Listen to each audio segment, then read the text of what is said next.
Jamie Beebe is the founder of the true crime podcast Strictly Stalking and has launched a brand new podcast called The Last Trip, a blended travel and true crime podcast diving into the chilling investigations of missing and murdered individuals who were living their best lives while on vacation. Jamie's background as creator and co-host of the true crime podcast Strictly Stalking was derived from her solo travels across the globe and has given her a unique travel perspective. I'm able to give listeners a reason to travel as well as a reason to stay safe, she says. That's awesome. Dang, you're so good at that. I have to reread those things like 50,000 times. Okay, stopping it. Hey, hey, hey, travel brats. It's Soph and Nat. Happy Travel Brat Tuesday. Today we have a very special guest with us, Miss Jamie Beebe from the incredibly beautiful state of California.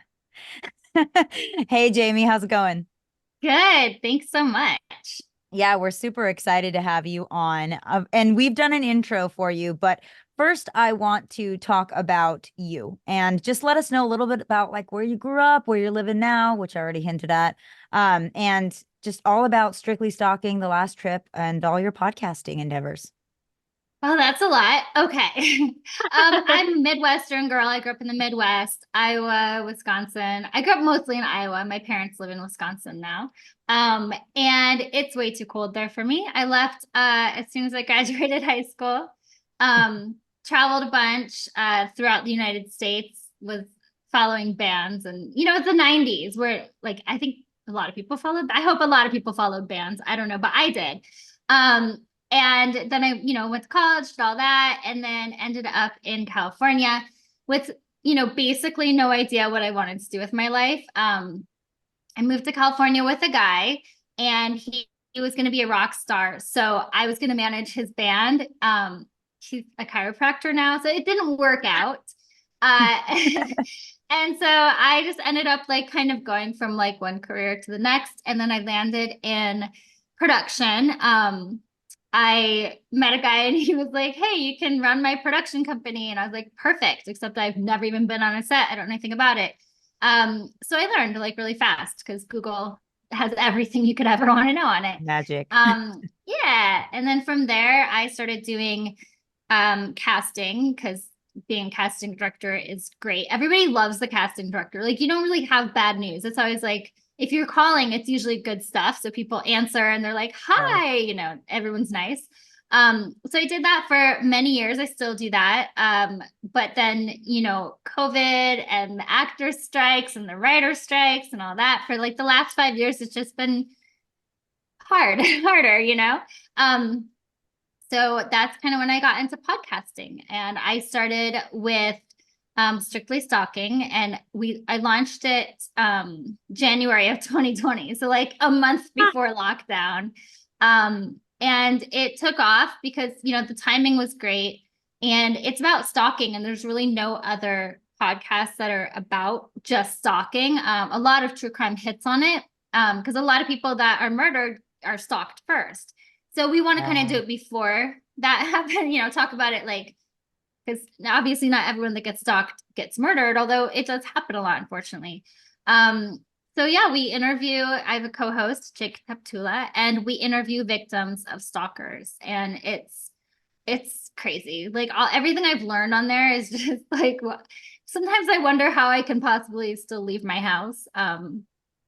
You kind of wonder about other people quite a bit.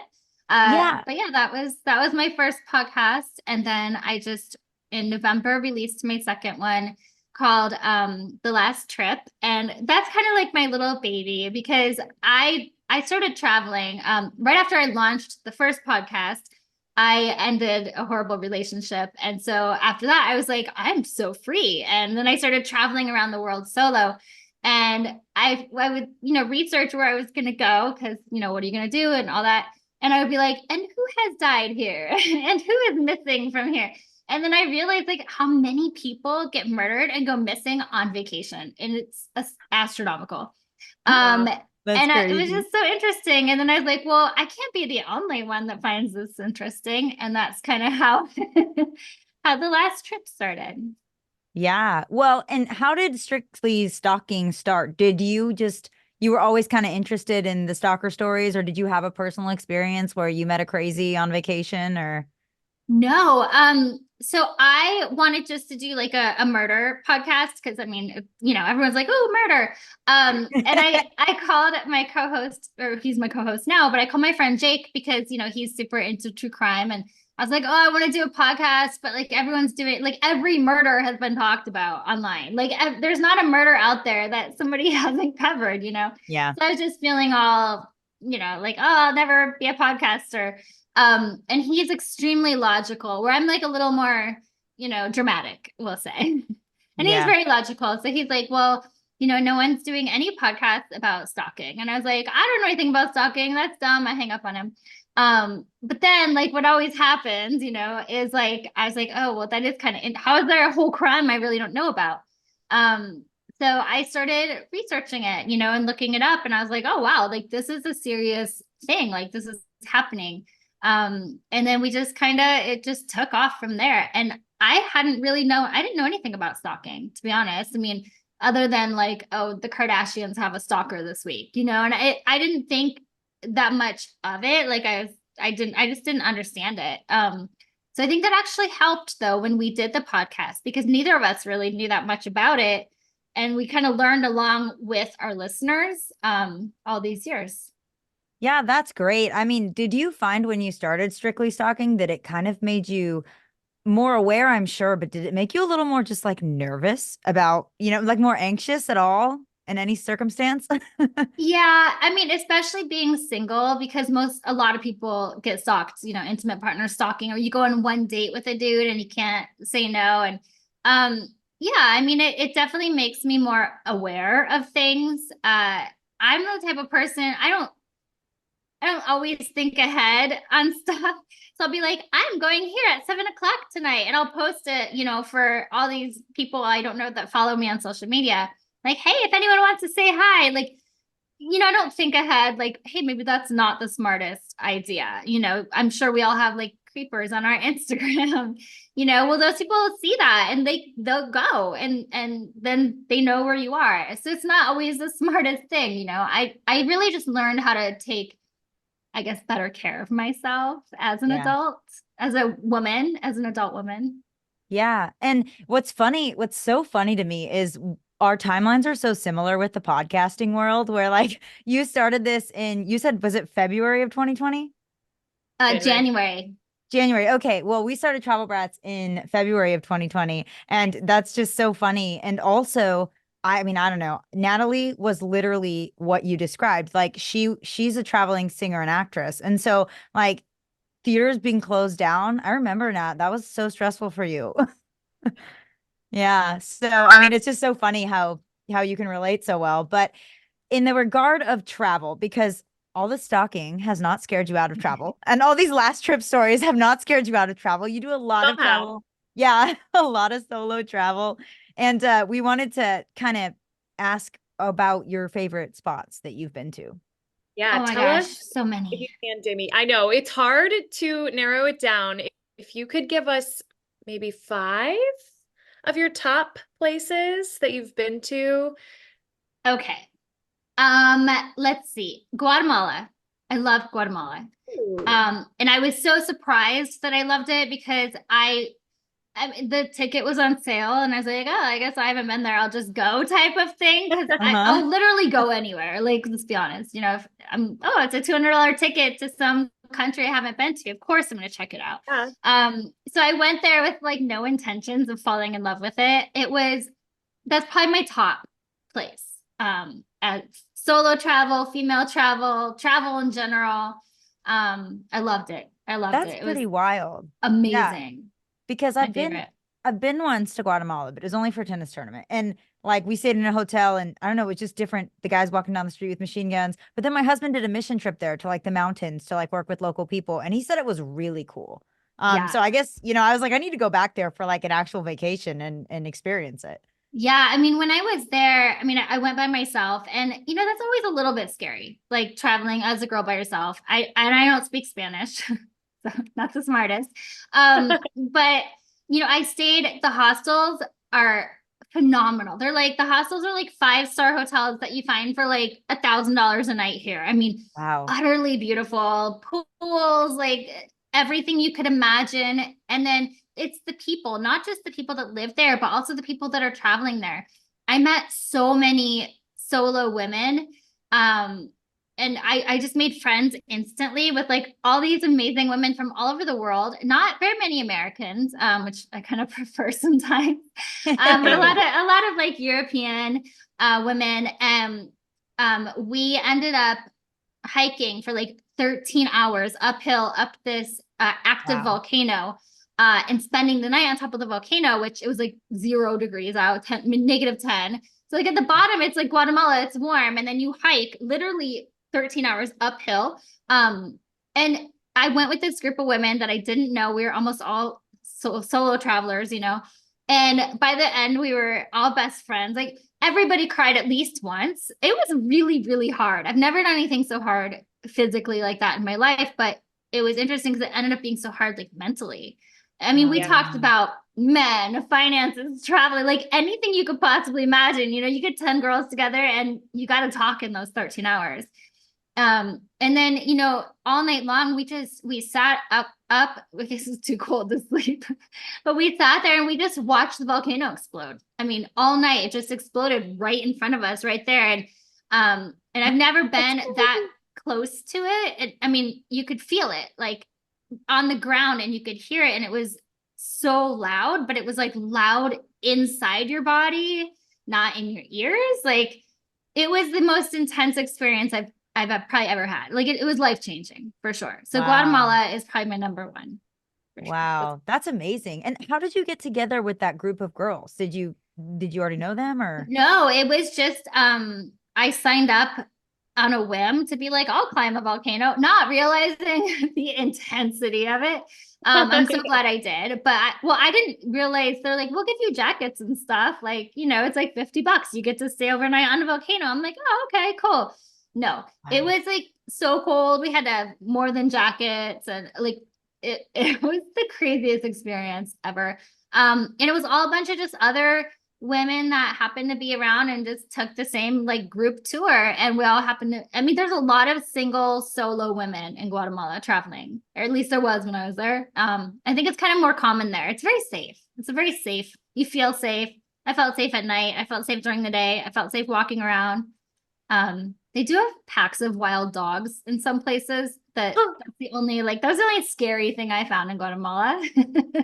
Oh Like man. you carry rocks in your pockets and stuff just in case. Wow. Wow. They're a little scary with the packs of wild dogs, but other than that, I felt super safe in Guatemala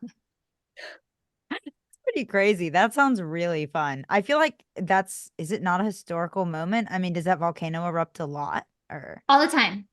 Oh, Yeah, wow. all the time. And we climbed, so there's like two volcanoes right next to each other. So we were staying on the one that wasn't technically erupting. Mm.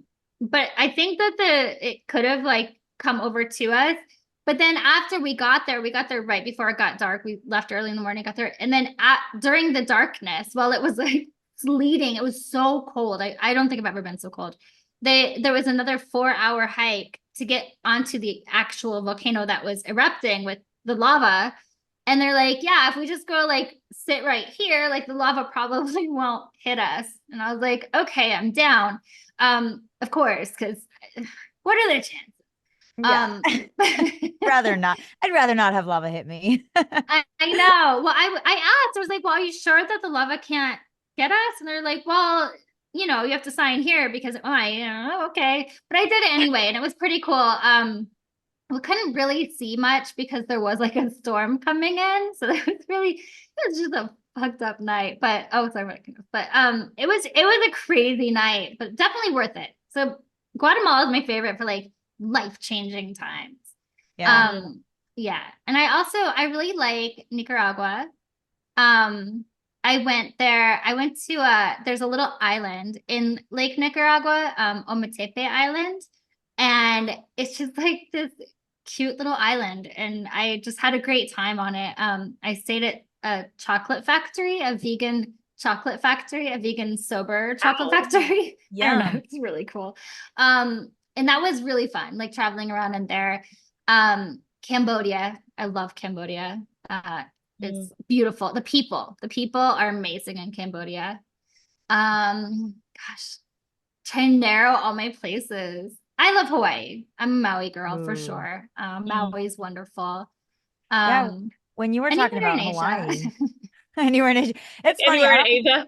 Yeah. I don't think either one of us have been to many places in Asia. Where would be your favorite spot in Asia? I mean, Bali is great. I do love Bali. I went to Koh Tao and Koh Samui, which is right. It's a little, they're little tiny islands. I think it was Koh Tao. They have like a serial killer there, so that was pretty interesting. They have somebody that's just like been murdering a lot of tourists, which is cool. Recently? Throughout the years, yeah, it's been happening a Wow. lot. There's actually, I forget what they did a whole podcast about all the murders in this tiny little island because it's such a small island, and they're just like, murdering a couple that's walking down the beach. So, I went there with my ex, and like every night I was like, "Do you want to walk down the beach?" Oh I my know it's God. bad, but That's there's reasons he's my ex, though. Now, have you been to the Philippines? Because I was born in the Philippines and grew up there. And of course, I'm biased because I love it there. But I truly, aside from the Philippines, yeah, I haven't been anywhere else in Asia or Southeast Asia aside from like the airport in Japan. Like, I have. I went there. I wasn't there for very long. I want to say 2 or 3 days. okay, So I didn't get to go to like any of the little islands or beaches. So I would definitely want to go back. I go liked back. it, Definitely but go I back. think I'm a beach girl anyway. Like I Oh, need a the beach. I Philippines need, is yeah, 100% for you. yeah. Go Has to anyone been murdered? Boracay. Boracay. That's where They we always have vacation. been. Oh yeah, I want to go there. There's definitely been some murders there. There's been Okay. murders everywhere. You can literally Everywhere. just type in a place, like type in a Oh, country and like tourists killed in or tourists missing in, and then you'll find it. That's oh my like God. when my husband and I were going to Mexico, his parents kept sending us links to all these people that got murdered in Mexico. And I was like, can Yeah. you stop? Like, but then Seriously, I'll go please listen to your stop. podcast. Mexico is so safe though. I mean, I know people don't think it is, but like overall, it's so safe. Mm, I feel Compared to some safer of the in places you've Mexico been. than California by yeah, 100%. I me would too. not walk around at night in California, but I would I have in Mexico. Wow. That's actually a really Not all good of point. California, but like LA, Certain like parts. Hollywood, Yeah, for Hollywood, sure. Yeah. And I feel like you really know, I mean, obviously you're learning a lot through your own podcast. You're educating people in, I think both of your podcasts, you're really educating people, not only telling fascinating stories, um, crazy stories, but being able to say what you just said, I wouldn't know that. Like, I would Right. have no idea that there are places in Mexico that are far safer than the country I live in. Like it's easy Yeah, to think that, oh, we're America, it's super safe, or oh, Europe, or this or that, but it's like, don't don't judge things either way, right? Like be yeah, educated and learn about where you're going. But for you, so if whenever people are like messaging you, people that are murdered, it's like, okay, but people get murdered everywhere. So just be a wise human being. well, Like, and Yeah. crime is so different in each country too. different Like places. in Yeah. the United States, we have a lot of random violence, and it doesn't matter who you are. It's you can get caught in random violence. You can be in a shooting at the mall. I mean, we have mass shootings every day here, Yeah. and so the chances, of that are higher than other places where they don't have guns. There's a lot of places where there are no guns in that country, or there's very, very few. And then in a lot of countries too, if you're a tourist, you're going to be treated differently, whether that's you're going to be pickpocketed, fine, or because they don't want the extra attention. They don't want the extra attention on their country for like, we killed an American girl. No country wants that. That does Yeah. not look good. They And they people need our know money. that. Criminals know that. Yeah, they're trying to pickpocket you, fine. You know what? They're poor. They're going to steal your money. It's not the end of the world. But more often than not, there's not that much violence. It's not actually, unless you're really in the wrong spot at the wrong time. Well, Yeah. that's like your China episode about that Mormon guy that Mhm. got kidnapped. And oh my gosh, Natalie, this episode, okay, Travel Brats, listen to me. This episode of Jamie Beebe's, you've got to go. You got to start with this one because, okay, this guy is in China and he's backpacking on his like mission trip, and he disappears, and the Chinese government, again, because they don't want to be known that people get kidnapped and by Korea, North Korea and stuff. They're like, oh, he fell and died in the river, and he literally got kidnapped by the North Koreans, and he's like teaching Kim Jong-un's, however you pronounce his name, children English in North Korea. Like, and oh my he's gosh. still there. He's still there. He's stuck there. So crazy. He hasn't been traded. Like we haven't traded him yet back. The US won't acknowledge that he's there because China still says that he drowned. But they never found his body, obviously. And I mean, there's been so many details about him being in North Korea. There's not that many, white dudes in North Korea that were kidnapped from China that were 24 years old that spoke both Korean and Mandarin. Like, come on.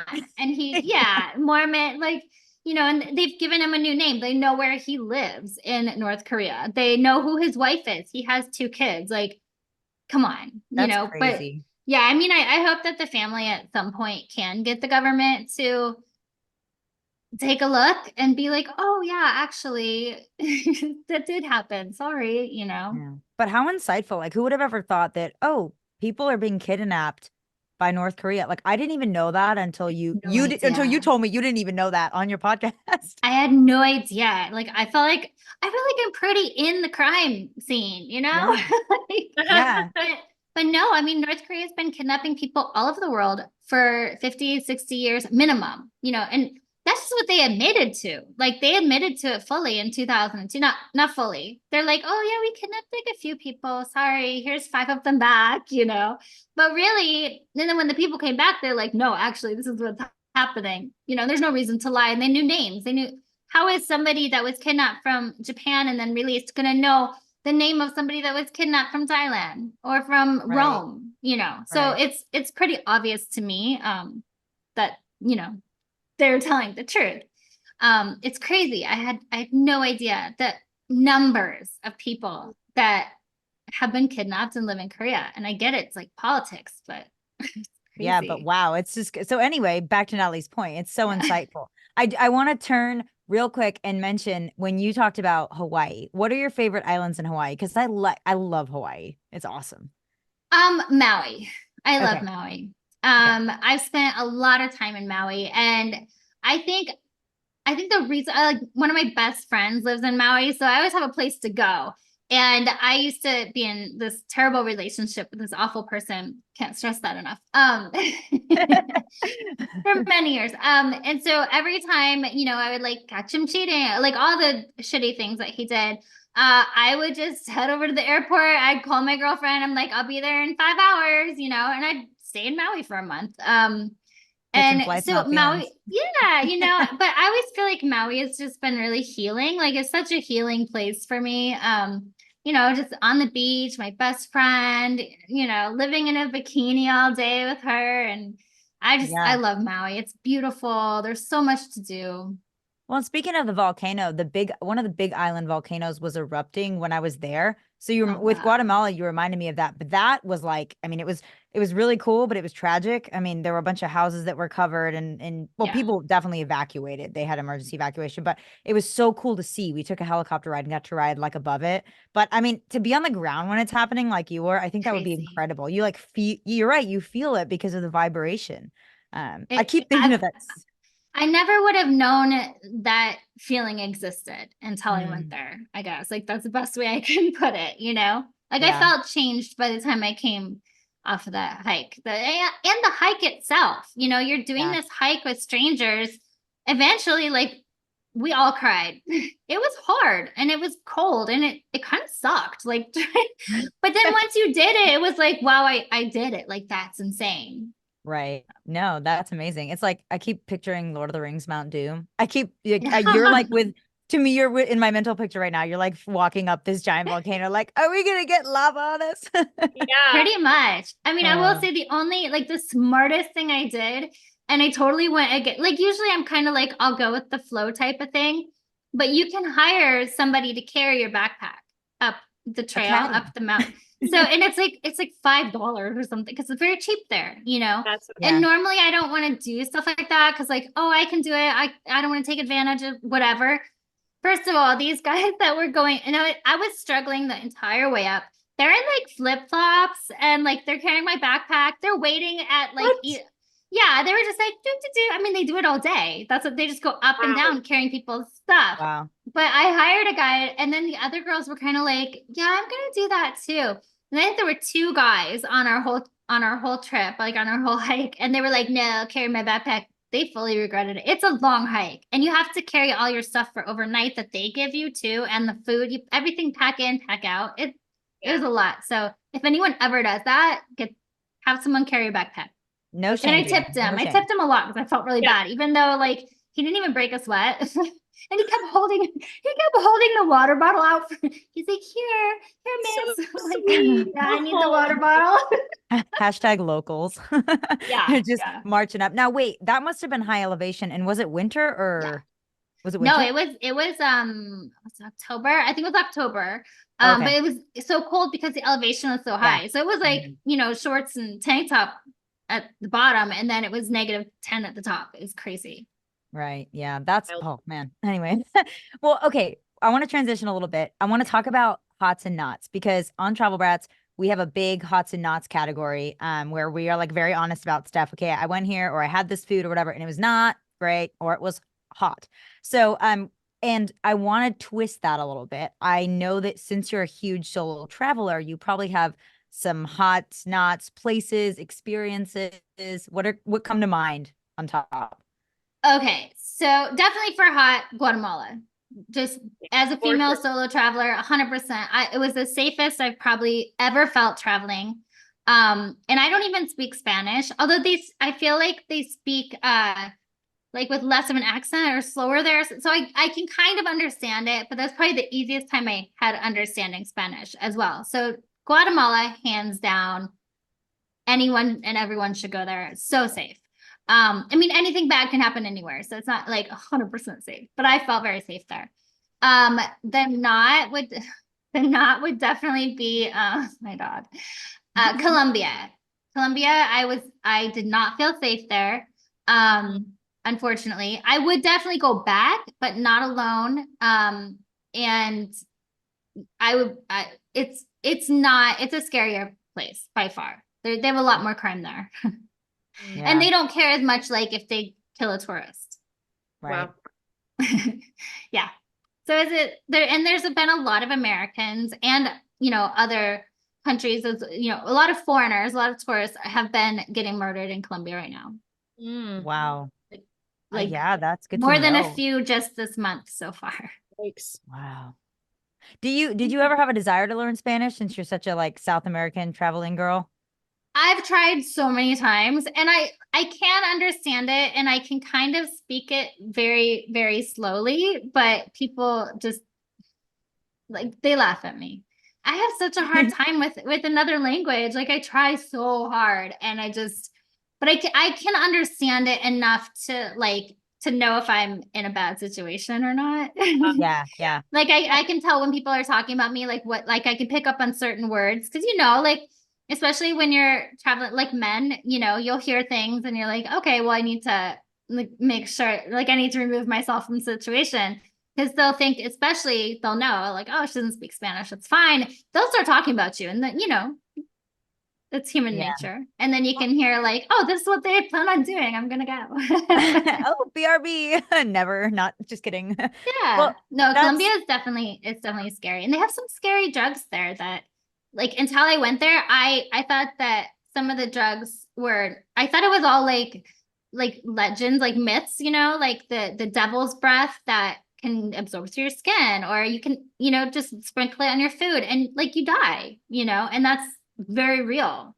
I mean, I don't want to like fear monger because it's not like it's happening every day, everywhere, but like, if you're at a bar and, if you're a guy at a bar and you're like 50 years old and an 18-year-old girl comes up and she's gorgeous, she actually doesn't want to sleep with you. She wants to rob you. Like, I don't know how men don't understand that, but they don't. and that's how they're dying. Wow. Gosh. That's so insightful. I, I'm gonna tell all the I 50-year-old men I know that, hey, listen to me. When you travel, those girls, they're trying to rob you.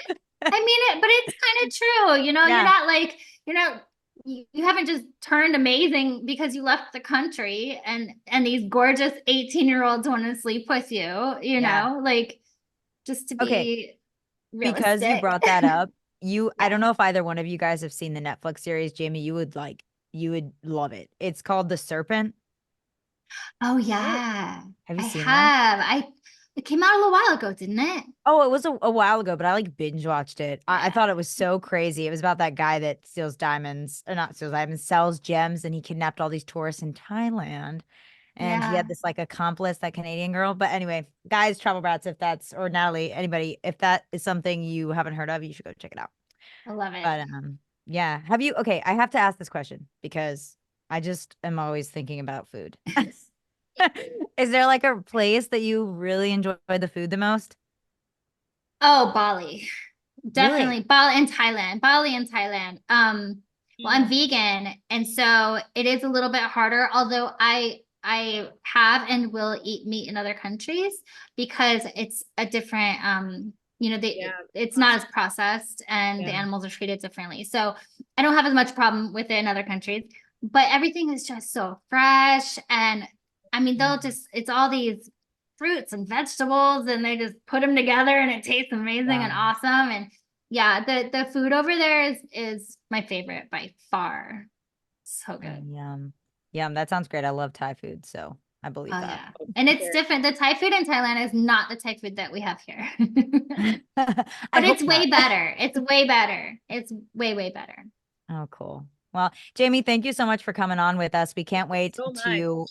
yeah, we can't wait to start part 2 with you. And Travel Brats, leave us a review, subscribe to the podcast, and go follow Jamie and check out Strictly Stalking and The Last Trip, especially that one episode. Thanks, Jamie. Bye, Thank Jamie. you. Catch you next time.